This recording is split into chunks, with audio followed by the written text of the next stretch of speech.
Damos gracias a ti, Señor, porque ha sido de gran bendición haber podido adorar tu nombre, habernos podido regocijar por medio de la alabanza, que sabemos que con ella, Padre, expresamos todo lo que nosotros sentimos por ti, todo lo que creemos, Señor, de ti, y adoramos y glorificamos tu poder, tu gloria, tu grandeza, tu misericordia y tu amor.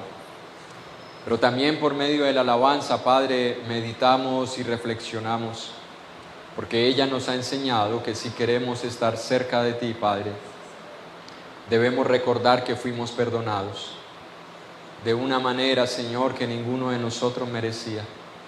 Ayúdanos para que eso nunca se nos olvide, porque eso es el Evangelio, Padre. Haber recibido el perdón de nuestros pecados, no por ninguna obra de justicia que hubiésemos hecho, sino por tu gracia y tu amor. Y a eso fuimos llamados, a ser imitadores tuyos como hijos amados, y a imitar a Jesús, quien nos amó y se entregó a sí mismo por nosotros, como ofrenda y sacrificio a ti, Señor. Así que concédenos, Padre, que en esta hora que vamos a meditar tu palabra, ella pueda quebrantar los corazones que se hayan endurecido por el engaño del pecado y abrir los ojos del entendimiento que se han cegado, Señor, por estar distraídos con las cosas de este mundo. Háblanos, te lo pedimos, Señor, y concede que en esta mañana quien expone tu palabra, Señor, pueda mostrar lo que tú deseas decirnos a cada uno en particular. Te lo suplicamos por medio de Jesús, tu Santo Hijo, para tu gloria y honra. Amén. Bien, hermanos, vamos a continuar y a terminar lo que se había prometido acerca del tema de la amargura y sus raíces. Y vamos a leer un pasaje, es una enseñanza enseñanza del Señor Jesús acerca de el perdón, que se encuentra en el Evangelio de Mateo, capítulo 18. Evangelio de Mateo, capítulo 18, versículo 21 al 35. Hoy será la tercera parte del tema, arrancando las raíces de amargura. Y vamos a ver que el perdón es una herramienta eficaz para luchar contra la amargura.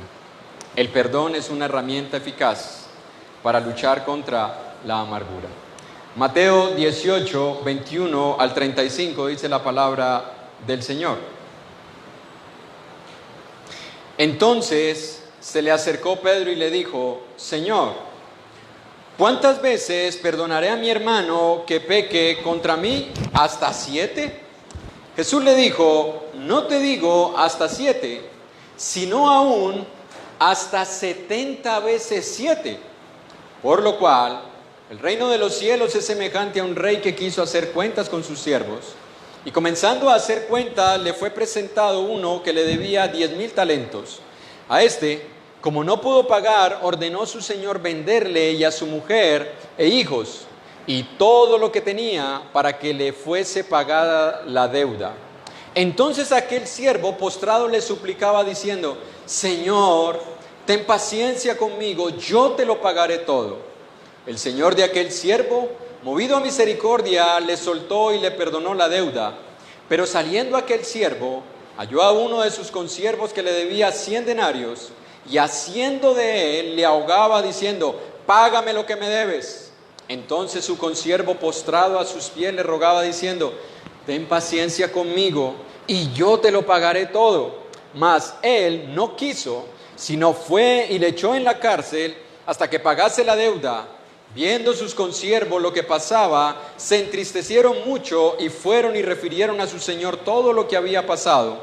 Entonces, llamándole su señor, le dijo: siervo malvado, toda aquella deuda te perdoné porque me rogaste.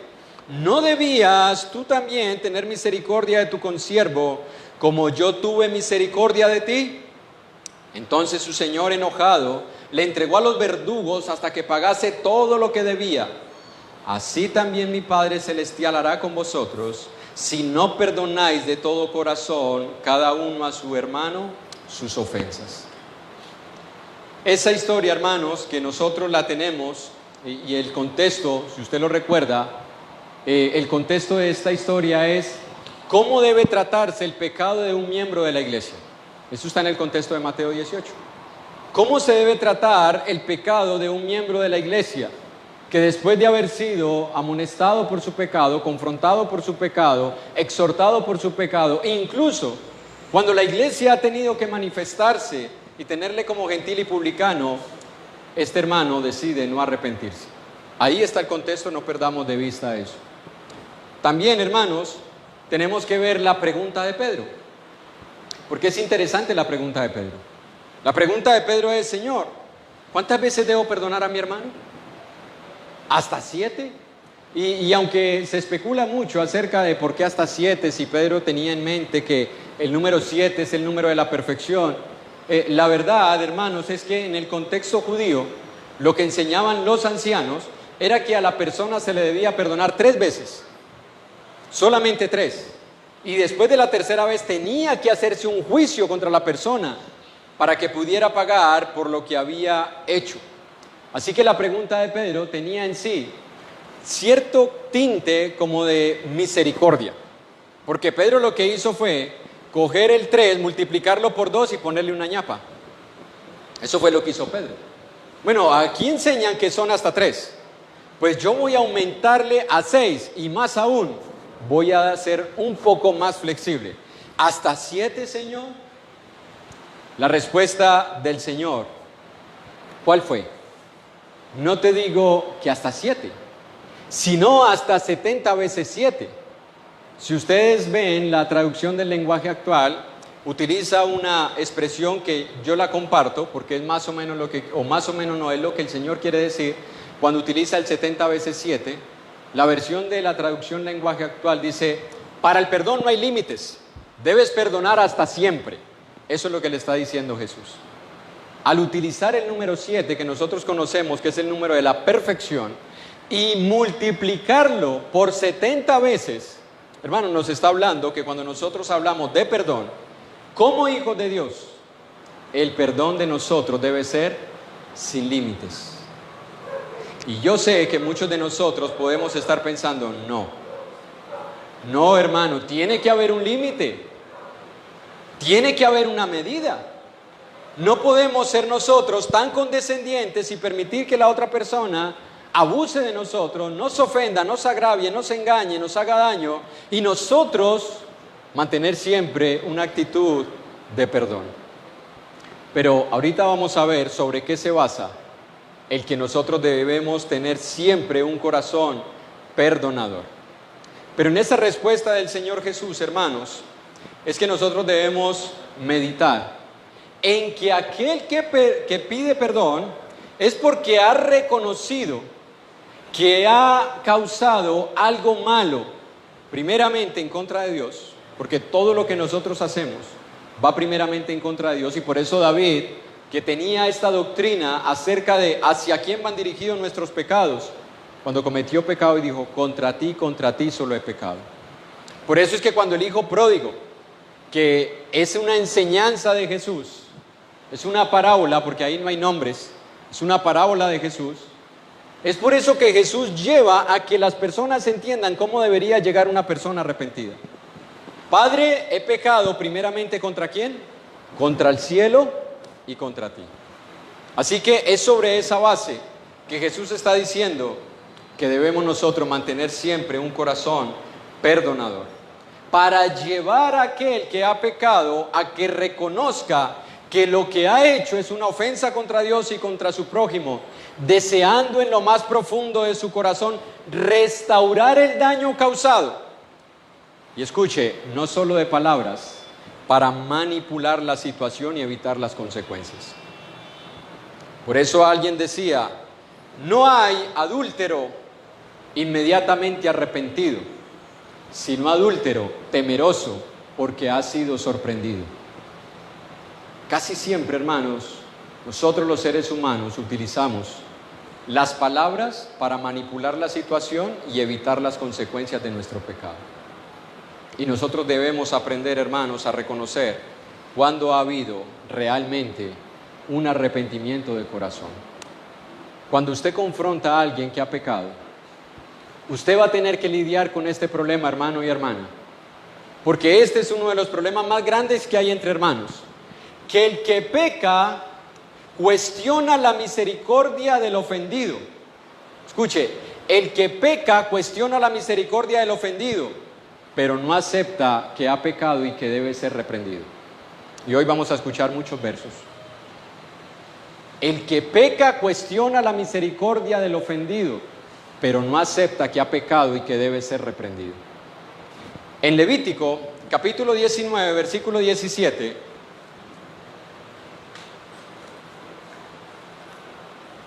Levítico 19, versículo 17 y 18, mire lo que dice la palabra de Dios. No aborrecerás a tu hermano en tu corazón, reprenderás a tu prójimo para que no participes de su pecado. No te vengarás ni guardarás rencor a los hijos de tu pueblo, sino amarás a tu prójimo como a ti mismo, yo Jehová. Escuche lo que está diciendo este pasaje, hermanos, por eso les dije, no pierdan el contexto de Mateo 18. Porque el contexto es cómo tratar con un miembro de la iglesia que ha pecado y no se ha arrepentido. Lo que está diciendo el pasaje es, no vas a aborrecer a tu hermano en tu corazón. De ninguna manera. No hay razón para que yo sienta algo malo en contra de mi hermano. Pero eso no quiere decir que yo no vaya a confrontar su pecado. Si usted lee el pasaje, dice, reprenderás a tu prójimo para que no participes de su pecado.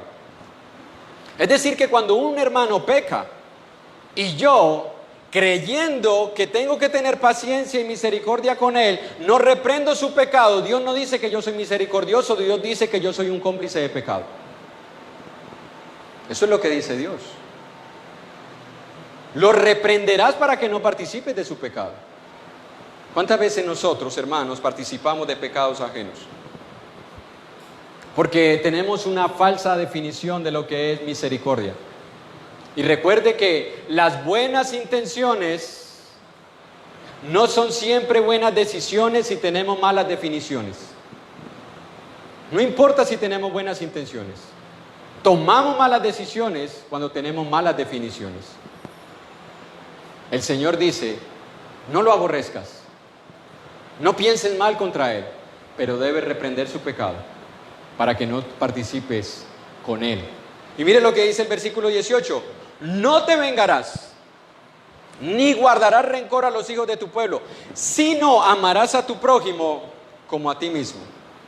Esto quiere decir, hermanos, que un acto de amor por mi hermano es reprenderle cuando ha pecado y estar dispuesto a perdonarle cuando ha confesado y se ha apartado. Porque comete el pecado el que defrauda, como comete el pecado el que, habiendo escuchado que se ha arrepentido y se ha apartado, decide no perdonarle. Los dos cometemos pecado. Porque nosotros tenemos un Dios justo. No tenemos un Dios injusto, tenemos un Dios justo. Así que quien ha cometido un pecado está haciendo algo indebido.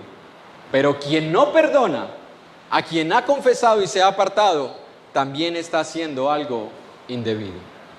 Escuche, si se ha apartado de su pecado. No simplemente si dice que ha pecado. Es solo si se ha apartado. Porque Proverbio 28:13, que lo conocemos de memoria, dice, el que encubre sus pecados no prosperará, mas el que los confiesa y llora y se hinca y lo hace público, ¿alcanzará misericordia? Si eso dice su Biblia, tenemos una versión muy diferente. Mas el que los confiesa y se aparta, alcanzará el favor de Dios. No es solamente si lo confiesa, no es solamente si llora, no es solamente si se hinca, no es solamente si va donde las personas. Es el que los confiesa y se aparta. Si no se aparta de su pecado, aunque llore, aunque lo confiese, no alcanza el favor de Dios. Porque eso dice la palabra. Es lo mismo que cuando usted y yo escuchamos las palabras del Señor Jesús: el que creyere y fuere bautizado será salvo. mas el que no creyere será condenado. Y las personas dicen, ve, ahí no dice que si no fue bautizado. Ahí dice que si no creyere, yo creo, el que no me bautice no quiere decir que yo no sea salvo. Pero tenemos nosotros que ser muy, pero muy rebeldes para no entender lo que quiere decir el pasaje. Porque la persona que no cree no va a obedecer. Y si usted cree, usted obedece. Entonces el que cree y se arrepiente y es bautizado es salvo. El que no cree, no se arrepiente, no es bautizado, no es salvo. El que confiesa su pecado y no se aparta, realmente no se ha arrepentido. No se ha arrepentido. Y si la palabra dice que no alcanza el favor de Dios, la pregunta que yo debo hacerme, ¿pero merece el favor mío entonces? Si la palabra dice que el que confiesa su pecado y se aparta alcanza el favor de Dios, y si la persona lo confiesa pero no se aparta, no tiene el favor de Dios, ahora, ¿soy yo más misericordioso que Dios? ¿Soy yo más amoroso que Dios? Porque cuando usted y yo hacemos lo contrario a lo que Dios dice en su palabra, hermanos, ¿sabe qué estamos diciéndole a Dios? Señor, me parece que te falta misericordia. Señor, me parece que te falta un poco de amor. ¿Puede haber una arrogancia más grande en el corazón del hombre? Porque eso es arrogancia, hermanos. Acusar a Dios de injusticia cuando Dios ha dejado los pasos para perdonar a un pecador, cuando se arrepiente y cuando se aparta. ¿Y qué hacer con un pecador cuando solamente pide perdón pero no se aparta de su pecado? Hermano, nosotros debemos tener definiciones claras de lo que la palabra de Dios dice y no tomar pasajes y quererlos amoldar a nuestra forma de pensar o a nuestra conveniencia.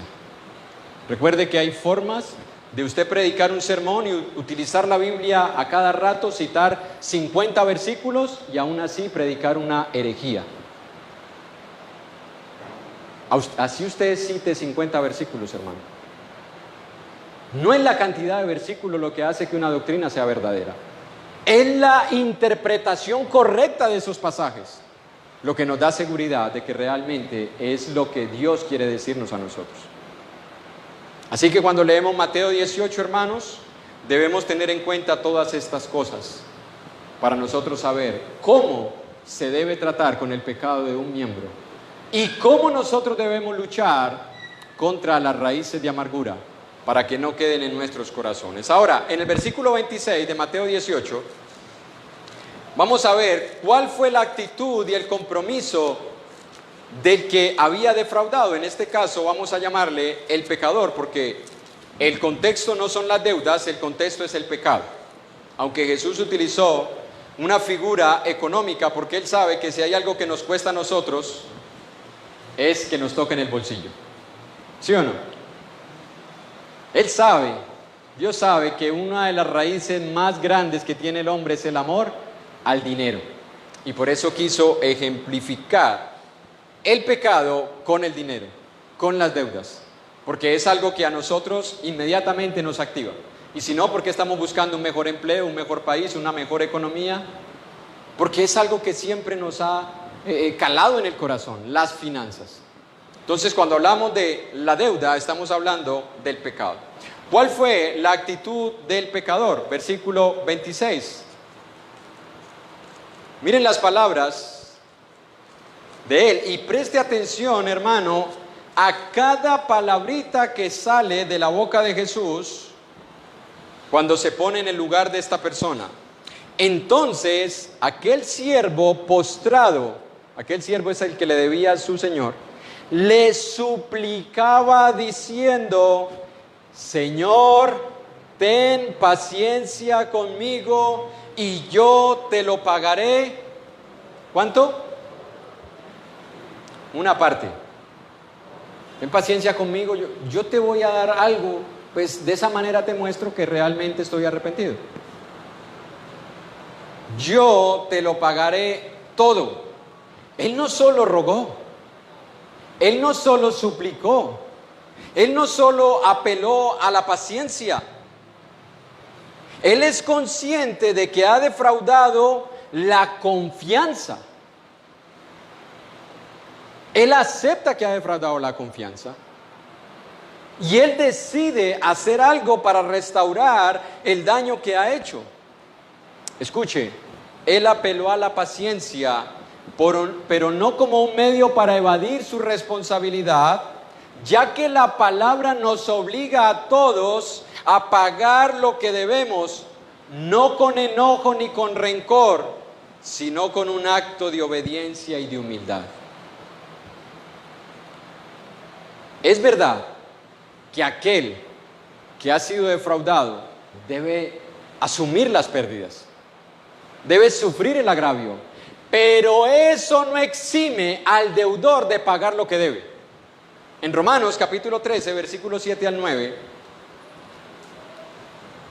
Romanos capítulo 13, versículos 7 al 9, dice la palabra de Dios: pagad a todo lo que debéis, al que tributo, tributo, al que impuesto, impuesto, al que respeto, respeto, al que honra, honra. No debáis a nadie nada, sino el amaros unos a otros, porque el que ama al prójimo ha cumplido la ley. Escuche, hermanos, aquí hay dos mandamientos directos con los cuales inicia el versículo 7 y el versículo 8. Versículo 7, pagad a todos. ¿A cuántos? No, pues al que más necesita. Al que no necesita, ¿para qué si no lo necesita? Ese no necesita, ese tiene de sobra. Pagad a todos lo que le debéis. Versículo 8, no debáis a nadie nada. No debáis a nadie nada. Hermano, cuando nosotros hablamos de perdonar a la manera de Dios, no estamos simplemente hablando, hermano, de perdón y borrón y cuenta nueva. Porque eso es decirle a la persona que ha defraudado que puede seguir haciéndolo con otros, que puede continuar en esa actitud de defraudar al uno, defraudar al otro, defraudar al otro. Es lo mismo que cuando una mujer perdona al hombre por el adulterio una vez, 2 veces, 3 veces, y dice: es que lo amo tanto que no soy capaz de guardarle rencor, lo amo tanto que no soy capaz de terminar una relación donde han habido pecados, donde hemos iniciado un triángulo amoroso. No ha entendido lo que significa la palabra perdón. No ha entendido que el amor de Dios también es justo. No lo ha entendido. Y cuando usted y yo, hermanos, actuamos de manera diferente a como la palabra de Dios lo dice, entonces no estamos actuando con el amor de Dios. Estamos actuando bajo conceptos, preceptos, opiniones que nosotros nos hemos inventado o que hemos escuchado y que le hemos dado más valor que a lo que Dios dice. Mire, estos 2 mandamientos de no debáis a nadie nada y pagad a todos se encuentran sobre el versículo 9 de Romanos 13.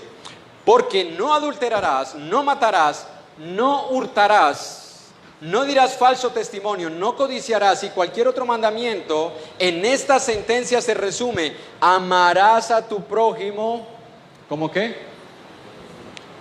Escuche, hermano y hermana, un creyente, un verdadero creyente, como decíamos hace unos meses, una especie difícil de encontrar en nuestros días, pero que cuando usted lo encuentra, usted sabe que lo ha encontrado. Pero un verdadero creyente que tiene el Espíritu Santo y que tiene el amor de Dios, no busca aprovecharse de esas circunstancias y abusar de sus hermanos y defraudar a sus hermanos, defraudar a su cónyuge, hacerle daño a su pareja, hacerle daño a sus hijos, defraudar la confianza de sus padres.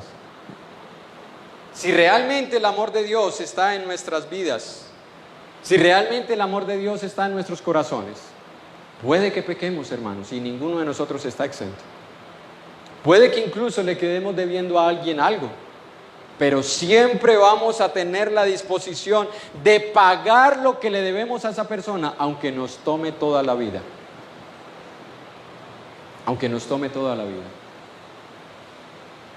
Hermanos, cuando ha habido una traición en la pareja y se ha confesado el pecado y el ofensor se ha arrepentido y ha pedido perdón, él no puede exigir que la persona olvide lo que pasó. Ahora es nuestra responsabilidad pagar esa deuda, porque hicimos un daño, porque causamos una herida, y puede que nos tarde toda la vida, hermanos. tratando de sanar ese corazón herido, ese corazón dañado. Pero esa fue la actitud de este hombre de Mateo 18. Señor, ten paciencia conmigo y yo te lo pagaré todo. Él está dispuesto a asumir los costos que sean necesarios para poder restaurar la confianza que se ha perdido. Esa fue la propuesta de los dos siervos que debían dinero. Vimos el primero, ahorita vamos a ver el segundo. Ellos no negaron su deuda. Ellos no negaron la responsabilidad de haber hecho algo indebido. Ellos aceptaron con humildad y con un espíritu manso que habían dañado, que habían agraviado y que ahora solamente el perdón y el arrepentimiento podían restaurar la relación que se había roto. Pero vamos a ver, hermanos, versículo 24 de Mateo 18, ¿de cuánto era la deuda? Porque cuando uno lee esto, uno puede decir, bueno, le perdonó, y cualquiera lo puede hacer, ¿no? Cualquiera de nosotros puede perdonar una deuda. Bien, Mateo 18, versículo 24 dice, y comenzando a hacer cuenta, le fue presentado uno que le debía 10,000 talentos. 10,000 talentos, no sé cuántos tengan Biblias donde haya conversión de los talentos al valor del dinero o al valor comercial de la época. Un talento equivalía a 6,000 denarios. Ese era el valor de un talento. Un denario era el equivalente al sueldo diario de un trabajador. Escuche, un solo denario era el salario de un trabajador diariamente. Un talento eran 6,000 denarios. Así que estamos hablando de un promedio de 16 años y medio de trabajo por cada talento. 16 años y medio de trabajo de una persona para pagar solamente un talento. Y este hombre debía 10,000. ¿Sabe cuánto es? 60 millones de días de trabajo. ¿Usted cree que hay alguien que pueda pagar todo eso trabajando? Si el promedio de vida que nosotros tenemos de vida laboral son 25 o 30 años, que es lo que el gobierno está estirando el tiempo de trabajo de una persona, de 25 a 30 años. Aquí estamos hablando que para que este hombre le pudiera pagar a esta persona que no tenía con qué pagarle, porque él no dice, bueno, yo voy a sacar de unos ahorros, voy a vender por allá una finca que tengo, voy a vender por allá una limusina que era el camello de 3 jorobas. Él no dijo eso. Él no tenía con qué pagar. Él debía trabajar. Pero si él quería pagar con trabajo, debía vivir 60 millones de días. No tenía con qué pagar. No había forma de devolver lo que debía. No había posibilidad de que este hombre pudiera pagar la deuda que tenía con esta persona. Era imposible que él pagara en esta vida lo que debía, pero estaba dispuesto a hacer el esfuerzo por restaurar la confianza perdida. Estaba dispuesto. Porque no fueron palabras para manipular, eran palabras sinceras. Recuerde que esta historia la está contando Jesús. Esto lo está contando Jesús. Y Jesús no está colocando en nosotros una idea que no es verdad, una utopía, algo hipotético. Él está colocando en el corazón de este hombre que hay una disposición sincera de querer devolver el dinero que le debía a este hombre. Pero, ¿cuál es la enseñanza de esto, hermanos? Que Jesús está comparando el tamaño de la deuda de este hombre con la insignificancia de las ofensas y de los agravios de los hombres en contra de nosotros. Eso es lo que está queriendo mostrar Jesús. Él no está simplemente diciendo, mire, habían dos personas que debían dinero, el uno no pudo pagar, el otro tampoco, y al final los dos perdonaron y colorín colorado, el cuento se ha acabado. No. Jesús quiso mostrarnos que nosotros somos el primer hombre que debíamos los 10,000 talentos. y que no teníamos cómo pagar esa deuda delante de Dios. Porque nuestros pecados son una deuda. Así lo dice Mateo capítulo 6 en la oración del Señor. Él dice, y perdónanos nuestras deudas, así como nosotros perdonamos a los que nos ofenden. Hago una aclaración, que si Dios lo permite, algún día cuando se estudie Primera de Corintios se podrá ampliar un poco más. Porque en ocasiones algunos miembros se aprovechan de enseñanzas como estas para decir, ve hermano, usted, si Dios te ha perdonado tanto, perdóname lo que yo te debo. Mira, Jesús enseñó que debemos perdonar. Jesús enseñó que debemos sufrir el agravio. Sí, pero Jesús también te enseñó a ti que debes de pagar todo lo que debes. También te lo enseñó a ti. Si vamos a hablar de justicia, si vamos a hablar de la palabra, de cómo debe ser aplicada, pues estamos en las manos de un Dios justo, que me exige a mí tener un corazón dispuesto a perdonarte y te exige a ti tener la disposición de devolver lo que has defraudado. Eso enseña la Biblia, o por lo menos la que yo leo, en la que yo creo, y es lo que yo entiendo. Este hombre tenía disposición de pagar, aunque eso le costara toda la vida. Pero había no solo la disposición, había un deseo sincero y profundo de restaurar la confianza. Hermanos, eso es lo que debe haber en nosotros. Usted dirá, bueno, ¿y qué tiene que ver eso con la amargura? Bueno, que a veces nosotros pensamos que el que debe luchar contra la amargura es la persona, ella y solamente ella. Hermanos, Dios nos enseña que nosotros no debemos ser tropiezo para nadie. Y si usted lee Mateo 18, ahí está el contexto también. Porque ay del mundo, porque vendrán tropiezos.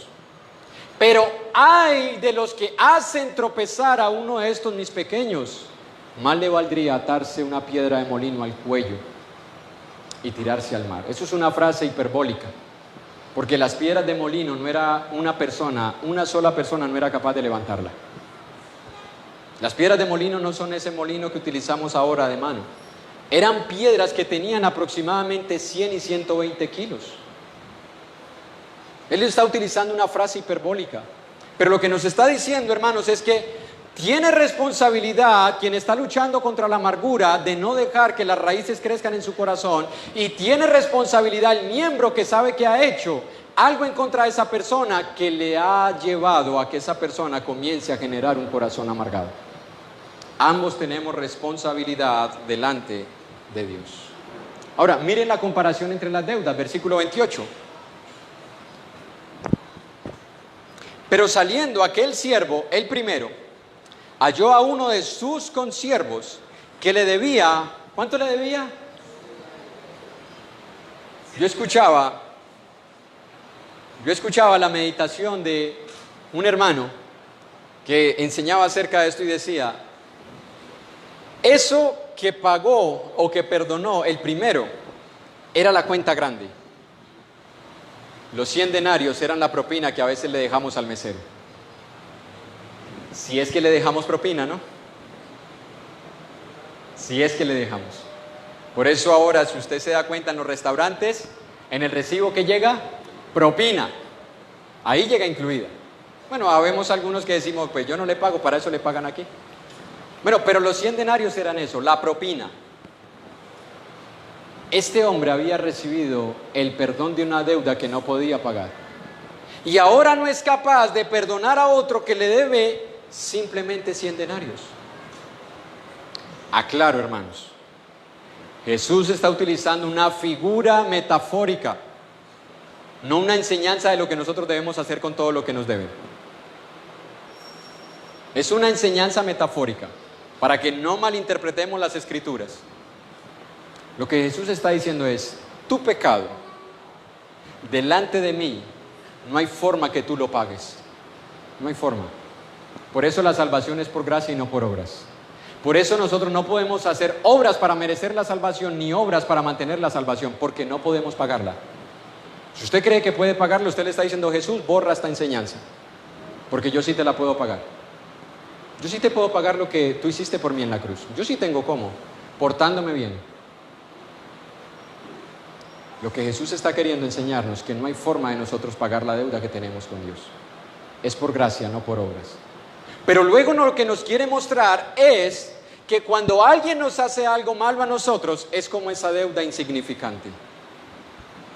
Así es que nos está mostrando Jesús esto, como una deuda insignificante, por la cual no hay razón, por la cual nosotros debamos resistirnos a perdonar a aquel que nos ha hecho daño, si se ha arrepentido de corazón y se ha apartado de su pecado.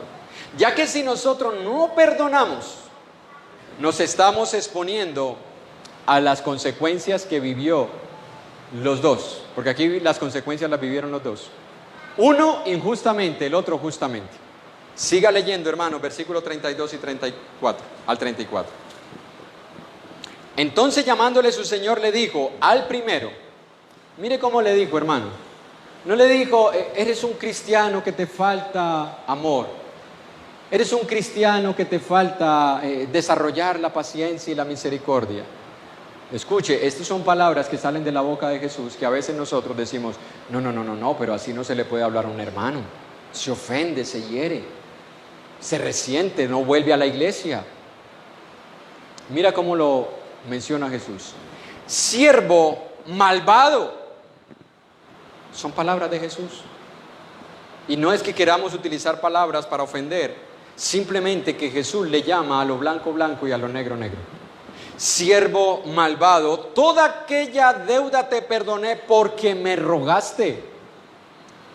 Hermanos, hago un paréntesis, aquí Jesús nos está mostrando la forma en la cual nosotros debemos ir a pedir perdón por nuestros pecados. No es esa forma en la que a veces vamos, hermano, si yo le hice algo, le pido disculpas, me disculpa, no era mi intención. Esa no es la forma, hermanos. Y a veces nosotros tenemos esa particular forma de pedir perdón. Ni siquiera aceptamos que hicimos algo. Si de pronto te hice algo, si te causé un daño, si te hice algo que te ofendiera, es decir, lo pongo en duda, no lo acepto, no lo reconozco. Jesús no está diciendo eso, Jesús está diciendo, toda aquella deuda te perdoné porque me rogaste. Y es curioso que a veces personas a quienes les predicamos el evangelio no van con esta actitud a las aguas del bautismo.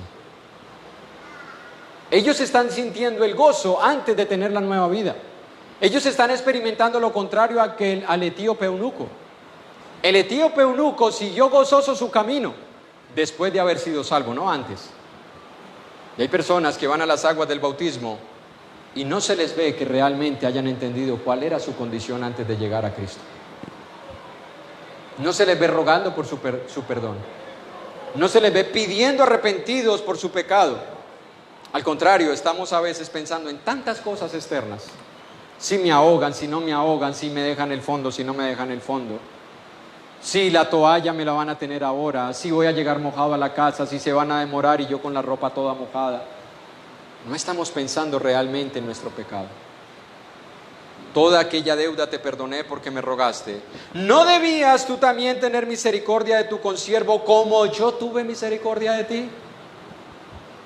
Verso 34. Entonces su señor enojado le entregó a los verdugos hasta que pagase todo lo que debía.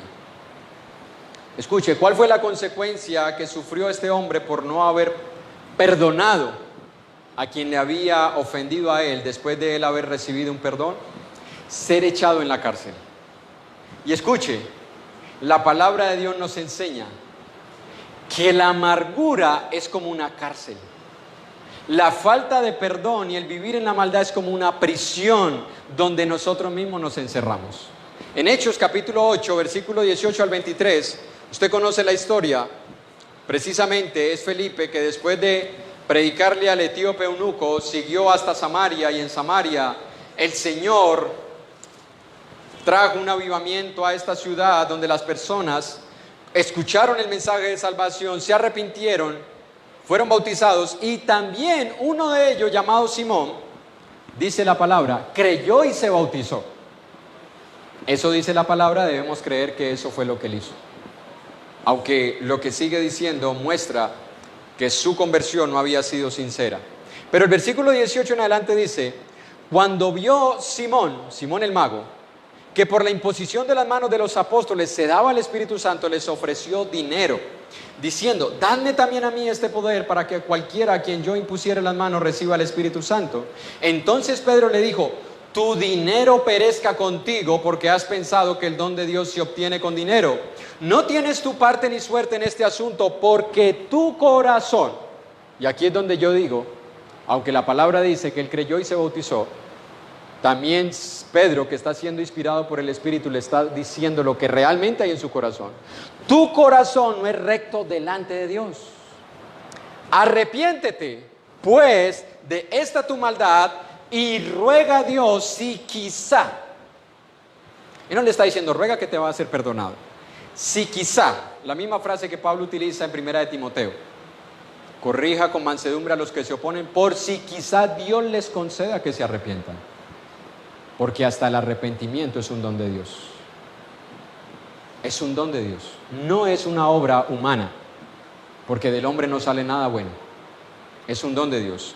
Si quizá te sea perdonado el pensamiento de tu corazón, porque en hiel de amargura, no en miel. La amargura no es dulce, es amarga. ¿A usted le ha tocado comerse una presa de gallina cuando le ha caído la hiel de la gallina? ¿Usted sabe qué hace la hiel cuando se rompe dentro de la gallina? Amarga toda la carne. En una ocasión nos pasó eso, se nos reventó la hiel de una gallina. ¿Usted cree que la íbamos a botar con esa escasez de abundancia que había? Tocó comérsela así, amarga. En hiel de amargura y en prisión de maldad veo que estás. ¿A dónde le iban a echar a este hombre que no perdonó? A la cárcel. Hermanos, la amargura es como una prisión. La amargura es como una cárcel en la cual nosotros somos los presos. No es una prisión donde yo meto a los que me han hecho daño. Eso es lo que nosotros creemos. Nosotros creemos que cuando no perdonamos al que nos ha hecho daño y lo llevamos aquí, a él lo tengo preso. No, yo estoy preso. Yo estoy en una prisión cuando estoy guardando resentimientos y rencores en contra de alguien que me ha hecho algo. Así que los primeros beneficiados en perdonar somos nosotros. Eso es una forma efectiva de luchar contra las raíces de amargura, perdonando de todo corazón. Escuche, hermanos, cuando tenemos un corazón perdonador, estamos mostrando evidencia de que realmente somos hijos de Dios. No es porque yo diga que soy hijo de Dios. No es porque yo haya profesado haber obedecido el Evangelio, incluso tenga hasta el certificado, porque en algunas congregaciones se da certificado de nacimiento espiritual. Día, hora, lugar, año, firma del que lo bautizó, firma de los testigos, que no está mal. No estoy diciendo que está mal. Pero eso no es la evidencia de que yo realmente soy un hijo de Dios. Esa no es la evidencia, hermanos. La evidencia es lo que yo hago a partir de ese día que yo profesé haber obedecido al Señor. La pregunta que surge ahora es: ¿cómo podemos nosotros actuar de la misma forma en la que Dios actuó para con nosotros al perdonarnos toda la deuda que nosotros teníamos por nuestros pecados en contra de Él? ¿Cómo nosotros podemos actuar? Y resulta, hermanos, que esto es algo que usted va a encontrar en toda la palabra de Dios. Cuando Dios pide que nosotros hagamos algo, luego Él lo hace por nosotros. Escuche, Dios le dijo a Abraham y a Sara que ellos iban a tener un hijo. Ustedes dos van a tener un hijo. Y Abraham comenzó a intentar, ¿lo recuerdan? Intentó tanto que Sara le dijo: bueno, si conmigo no es, pues yo creo que es de alguna manera, aquí está mi sierva Agar. Llégate a ella. Ellos intentaron hacerlo. Pero ¿sabe qué es lo que leemos después? Que la palabra de Dios dice: después de esto vendré y visitaré y le daré a Abraham un hijo. ¿Al fin qué? ¿Lo iban a hacer ellos o era Dios? Hermano, lo que Dios pide, luego el Señor lo hace por nosotros. Cuando Dios nos pide que nosotros perdonemos es porque el Señor primero nos perdonó a nosotros. Y ahora nos da las fuerzas para nosotros perdonar de la manera que Él nos perdonó a nosotros. Esa es la confianza que nosotros tenemos. Por eso es que Primera de Juan nos dice que los mandamientos del Señor no son difíciles. ¿Por qué no son difíciles? Porque Él es el que pone en nosotros el querer como el hacer por su buena voluntad. Es Él el que pone el querer como el hacer, hermanos. Debemos recordar que nuestra deuda quedó cancelada con Dios.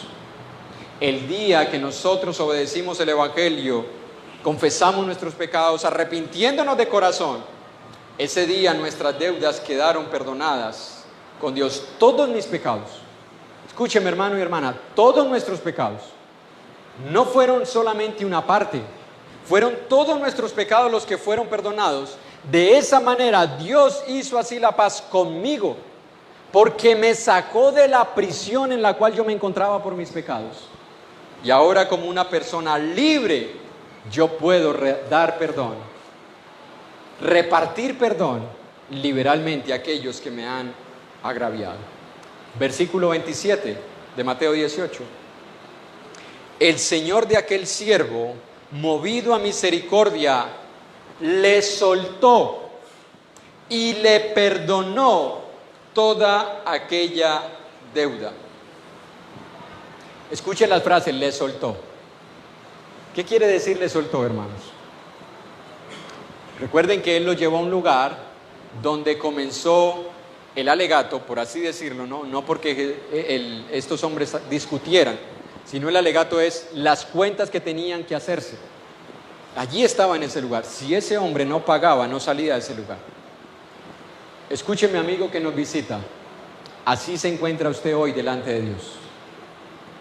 Si sus pecados no son perdonados, usted sigue en una prisión llamada condenación. Hasta que usted no reciba el perdón de sus pecados, usted no va a ser condenado, usted ya está condenado. Dice el Evangelio de Juan, capítulo 3, versículo 19. Porque el que cree no es condenado, pero el que no cree ya es condenado. A veces nosotros decimos, las personas se van a condenar en el futuro. Jesús vino a salvar lo que se había. No estábamos bien, estábamos perdidos.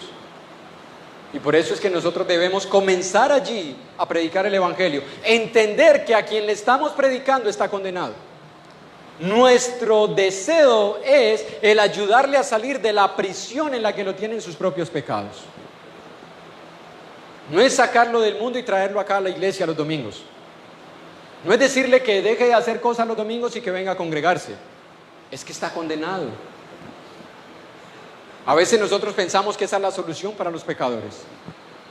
Venga conmigo el domingo, visítenos. Ese no es su problema. El problema es que están condenados. El problema es que están en una prisión. Eso debería de mover nuestros corazones a predicarle el Evangelio a las personas que están a nuestro alrededor. Entender que son personas que no están libres, que son personas condenadas. Hay un chiste, y me disculpan que cuente este chiste. En una época cuando estaba Fidel Castro en su plena edad, donde quería someter a todos aquellos que estaban en contra de su comunismo. Recuerden que aunque el comunismo se presenta como la salvación de los gobiernos de los pueblos, también oprime y se va en contra de los que no estén de acuerdo contra él. Entonces, en esa época donde estaba Fidel encarcelando a las personas que estaban en contra de su régimen autoritario, totalitario, abusivo y despótico, había un grupo de personas que iban en un camión de estacas y llevaban pancartas, iban gritando arengas y diciendo: Fidel, asesino y ladrón, Fidel, el pueblo no te quiere. Y una persona que estaba allí, al ver la valentía de esos hombres, dijo: eso es lo que yo he querido hacer, pero me daba miedo porque de pronto me metían a la cárcel. Me voy a unir a este grupo de personas que no le tienen temor a Fidel y que libremente gritan que están en contra de su régimen. Y se subió al camión y empezó a gritar con ellos hasta que vio que estaban entrando a un batallón militar. Y él le pregunta, ¿y ustedes para dónde van? Vamos a ser fusilados. Lo que pasa es que nos condenaron por rebelión. Parecían libres por lo que decían. Parecía que tenían libertad por lo que gritaban, pero ya estaban condenados. Así son muchas personas que viven en sus pecados, que viven en la amargura, parecen libres, pero están presas del rencor en sus corazones. No podemos seguir así, hermanos. Jesús nos ha enseñado cómo debemos perdonar a los que nos han hecho daño. En Lucas capítulo 4, versículo 16, para ir terminando con unos pasajes. Lucas capítulo 4, versículo 16, dice la palabra de Dios. Vino a Nazaret, está hablando de Jesús, donde se había criado, y en el día de reposo entró en la sinagoga conforme a su costumbre y se levantó a leer. Y se le dio el libro del profeta Isaías, y habiendo abierto el libro, halló el lugar donde estaba escrito: el Espíritu del Señor está sobre mí, por cuanto me ha ungido para dar buenas nuevas a los pobres, me ha enviado a sanar a los quebrantados de corazón, a pregonar libertad a los cautivos y vista a los ciegos, a poner en libertad a los oprimidos, a predicar el año agradable del Señor. Por estas fechas se está recordando, entre comillas, el nacimiento de Jesús, porque si ustedes vieron lo que, gracias a Dios, se pudo compartir con la iglesia, Jesús no pudo haber nacido en el mes de diciembre, mucho menos el 24, amanecer 25. Era invierno, y en invierno los astrónomos no podían ver las estrellas, eso eran los magos, astrónomos. En invierno las ovejas no se podían sacar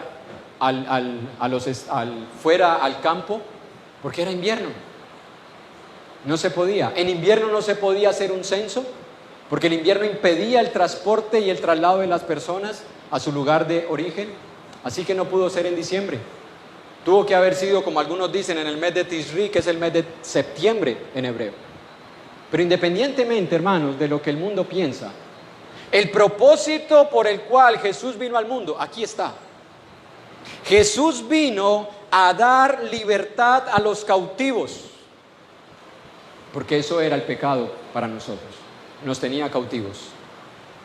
Vino a libertarnos de la opresión del pecado en nosotros.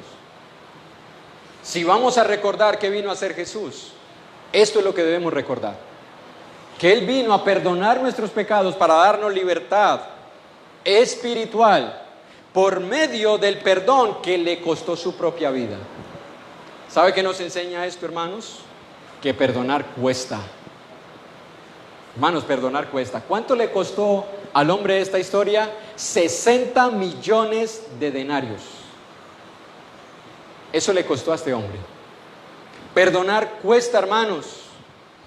En ocasiones cuesta tanto que duele.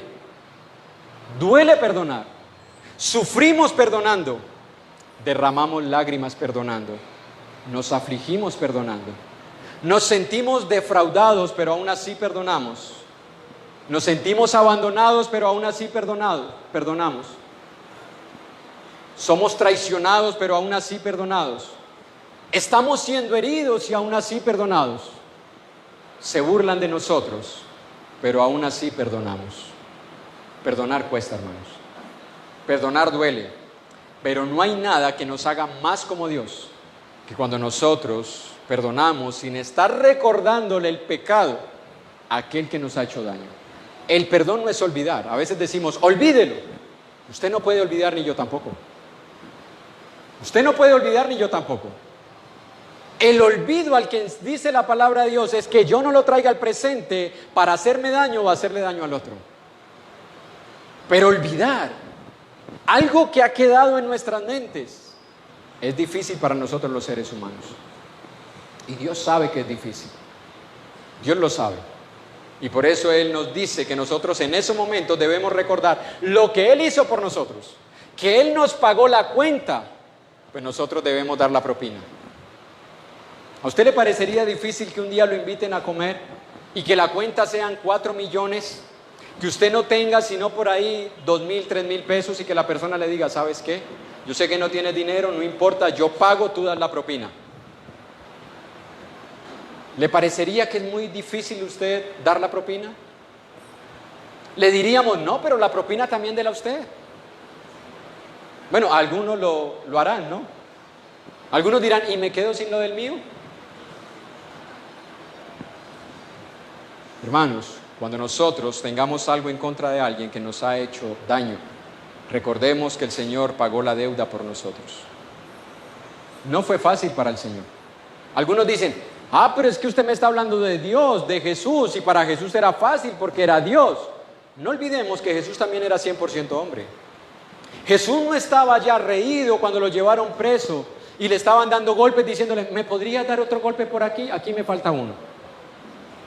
Y en las espaldas, aquí me falta un latigazo, ¿me lo podrías dar aquí también, por favor? Es que me falta sufrir más. Y cuando le pusieron los clavos, ¿me podrías colocar 2 más? Las espinas, ¿me la podrías hundir un poquito más? A ver si me duele un poco más. ¿Imaginamos a Jesús de esa manera? A Jesús le dolía. Jesús sentía. Jesús era tan hombre como usted y como yo. Jesús derramó lágrimas. Jesús sintió cansancio. Jesús sintió dolor, Jesús sintió tristeza. Jesús experimentó lo mismo que usted y que yo en la cruz. Por eso la palabra dice, Él puede compadecerse de nuestros dolores, de nuestros sufrimientos, porque Él sintió lo mismo que nosotros. Pero aún estando en esa cruz, estuvo dispuesto a perdonar.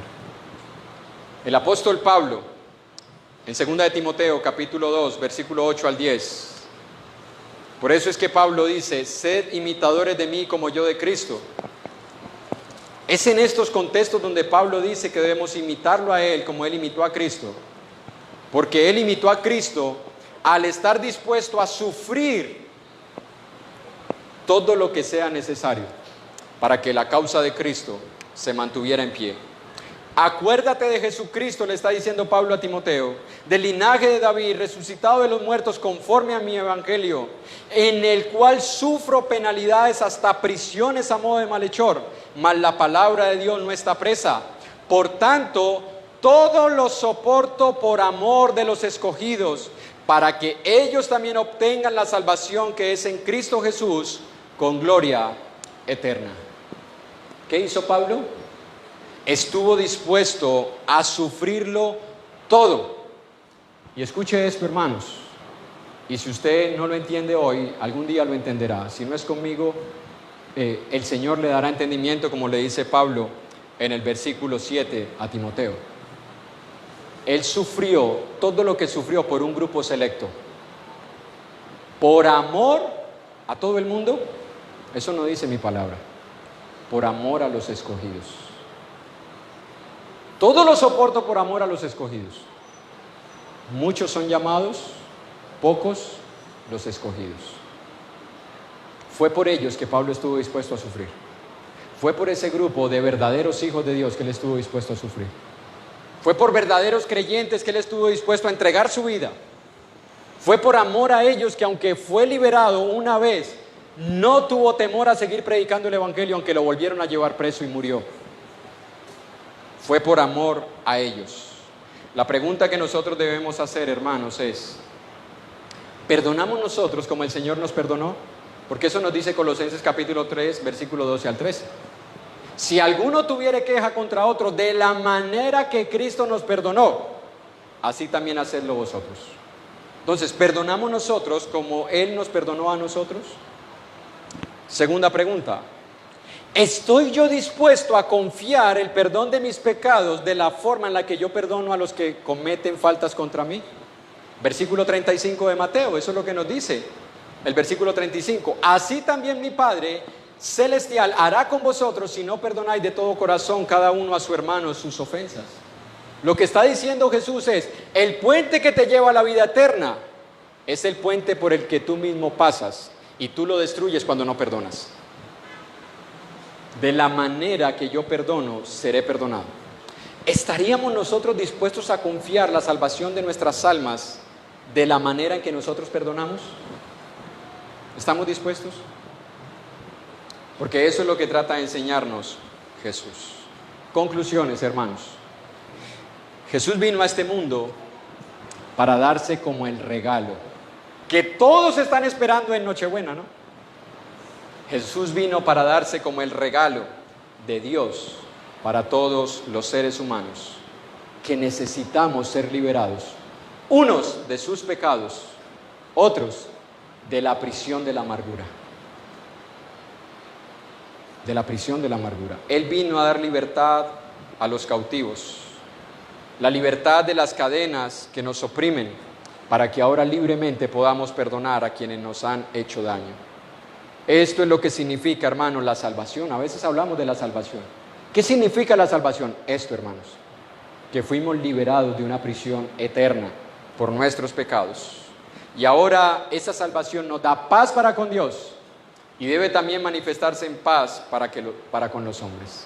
Nadie que vive con rencor y en amargura puede disfrutar realmente la vida, porque alguien dijo estas palabras, y cito: nadie puede ser verdaderamente libre si vive arrastrando sus cadenas. Nadie puede ser verdaderamente libre si vive arrastrando sus cadenas. Así que, si tú y yo, hermano y hermana, hemos recibido el perdón de Dios, no sigamos viviendo en una cárcel, en la cárcel de la amargura. Perdonemos de todo corazón. Y si tú, amigo o amiga que nos visitas, no has recibido el perdón de tus pecados, porque no has aceptado el regalo más grande, que es la salvación, que es Cristo Jesús, yo te digo en esta mañana, no salgas de este lugar así. A veces hay afán por llegar a la casa. No importa dónde vayas, si no solucionas tu problema con Dios, un día terminarás donde no quieres estar. Un día terminarás donde no quieres estar. Nadie quiere estar en el infierno, pero ese es el lugar que te espera si tus pecados no son perdonados. Termino, hermanos, y me disculpan que me haya pasado, en 1 Samuel capítulo 30, versículo 6. 1 Samuel capítulo 30, versículo 6. Con esta historia de la vida de el rey David, dice la palabra de Dios: vino pues David con los suyos a la ciudad, y he aquí que estaba quemada, y sus mujeres y sus hijos e hijas habían sido llevados cautivos. Entonces David y la gente que con él estaba alzaron su voz y lloraron hasta que les faltaron las fuerzas para llorar. Las dos mujeres de David, Ahinoam, jezreelita, y Abigail, la que fue mujer de Nabal, el de Carmel, también eran cautivas. Y David se angustió mucho porque el pueblo hablaba de apedrearlo, pues todo el pueblo estaba en amargura de alma, cada uno por sus hijos y por sus hijas. Pero escuche esto: mas David se fortaleció en Jehová su Dios. Dos decisiones que nosotros podemos tomar cuando nos han hecho algo. Todo el pueblo se amargó. David se fortaleció en el Señor. ¿Cuáles somos nosotros? ¿Cuáles somos nosotros? ¿Los que se amargan cuando hemos recibido un daño? ¿O los que nos fortalecemos en medio del dolor? David se fortaleció. Dios permita que eso sea lo que nosotros experimentemos. Dios les bendiga a todos, hermanos y hermanas. Vamos a continuar con nuestro hermano Juan Carlos.